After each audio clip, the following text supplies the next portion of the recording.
সুপ্রিয় দর্শক, আমি এই মুহূর্তে আছি চাঁদপুরের ঐতিহ্যবাহী পাটোয়ারি কোল্ড স্টোর অ্যান্ড হিমাগারের সামনে। আমরা যখন এই কোল্ড স্টোরে আসি, সম্পূর্ণ ব্যাপারী কৃষক সবাই একত্রিত হয়ে গেছে। সরকার যে নির্ধারিত দামে আলু দিয়েছিল 22 টাকা দরে ক্রয় করবে বলেছিল, কিন্তু সরকারের কোনো পদক্ষেপ নেই বলে ওনারা সবাই ক্ষিপ্ত। এবং আপনারা সরাসরি তাদের মুখ থেকে শুনুন, সরকার যে আপনাদের কাছ থেকে আলু ক্রয় করবে বলেছিল, আসলে কি কোনো সরকারি কর্তৃপক্ষ আপনাদের কাছে এসেছিল কিনা একটু যদি বলতেন। আজ পর্যন্ত কোনো ভোক্তা অধিকারও আসে নাই, সরকারের কোনো কর্তৃপক্ষ আসে নাই।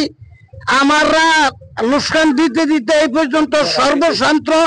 গতবার ডেলি আইছে, গতবার আলু সিজ ঘুরে নিয়ে যাবে হেও কইছে, কিন্তু এইবার কেউই আসে না, জায়গা জায়গা জরিমানা করছে গেছে। কিন্তু বর্তমানে 100 বস্তা আলু হিমাগারে মজুত করতে গিয়া কৃষকের 1 লক্ষ টাকার উপরে গেছে। এখন বর্তমানে 100 বস্তা আলু বেচা কিনি হইতেছে 6 থেকে 7,000 টাকা। এখন কৃষক সম্পূর্ণ সর্বশান্ত।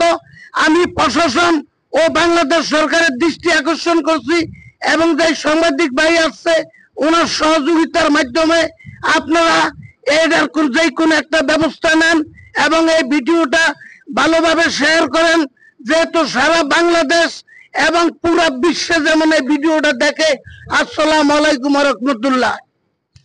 দর্শক, আপনারা যেমন শুনতে পারলেন, কৃষকদেরকে দেখার মতো বাংলাদেশ সরকারও নাই এবং কোন সরকারি কর্মকর্তাও নাই। কেননা কৃষকদেরকে যখন গত বছর যখন আলুর দাম বেড়েছিল, একবারে আপনার ভ্রাম্যমাণ আদালত থেকে তারপরে আপনার যত কর্মকর্তারা এসেছে কয়দিন পর পর রেট দিছে, তাদের জরিমানা করছে। কিন্তু এই বছর যে আলুর দাম কম, কোনো ব্যক্তি আসে না, ওনাদের খুব এটাই। এবার কেন আপনারা হস্তক্ষেপ করছেন না?